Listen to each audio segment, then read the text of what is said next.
Hey Julian, it's Quentin. I just thought I'd give you a bit of a treat and have a little look at maybe a bit of Ben Hogan compared to Julian Fowler and just see what things we might like to work on. So, um, first things, we're looking at your setup here. We'll be saying that you definitely need to get your feet wider.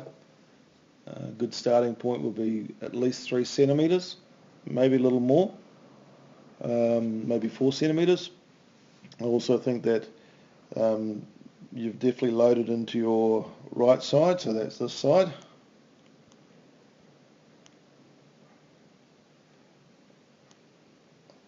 This side over here, so that's left side on the screen, but your right side. So maybe a little bit more there, but I think first things first is to get a wider base to work off, so you've actually got a far better sense of balance and you can actually swing your club a little bit better. So when we look at your backswing here, when we make a takeaway, you even load even more into your right side. And by the time you get to halfway, or part way back, you can see there's quite a big difference between you and Mr. Hogan. Mr. Hogan's arms are actually still out in front of him quite a long way, and your right arm is quite tucked and bent. So you're not going to be able to load correctly a little bit later on. What that's asking you to do is to get the compression between your chest and your arm. That's starting to compress into this area here early, and we really want to kind of like get that happening a fair bit later.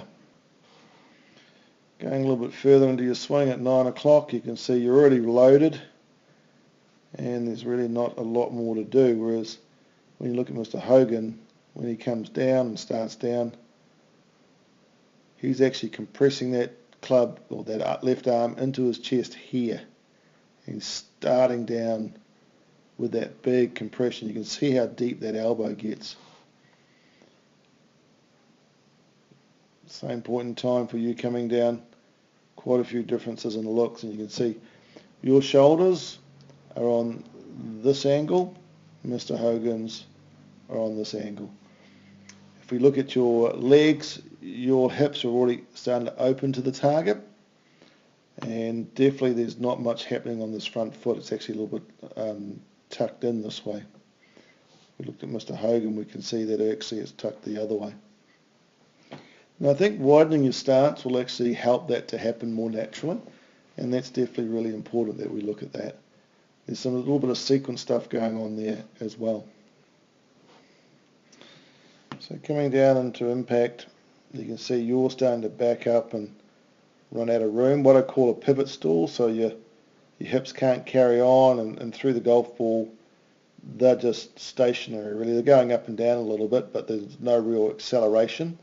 Where from here to here I want a lot of acceleration to be happening, and we can see that your right arm is straightening and your right wrist is working the club underneath and then over the top. So right wrist straightens and then rolls. So that's something that we want to be working on, because I think that needs to be a little bit different through the impact area. When we look at Mr. Hogan, you can see both the arms are actually still a little bit bent through the ball, and really his right arm isn't straight till about this point in time, and his left arm is still actually a little bit bent. So look how much more hip thrust he's got going on through the golf ball compared to some of the stuff that you've got going on, which is stalling and slowing down. So we really want to actually encourage that.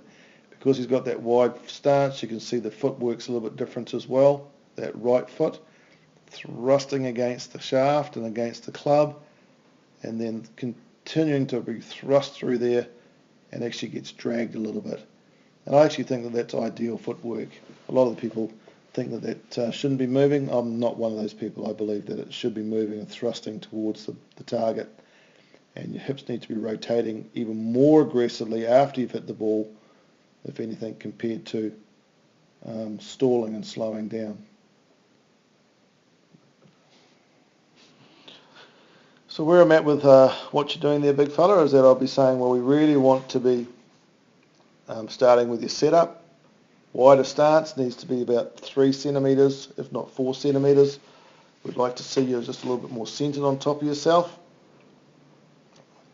so we could lose some of this lateral movement going on, and then we're starting to really work on getting some real width here. That looks really narrow and shut, so there's not going to be too much happening when it comes to producing speed later on.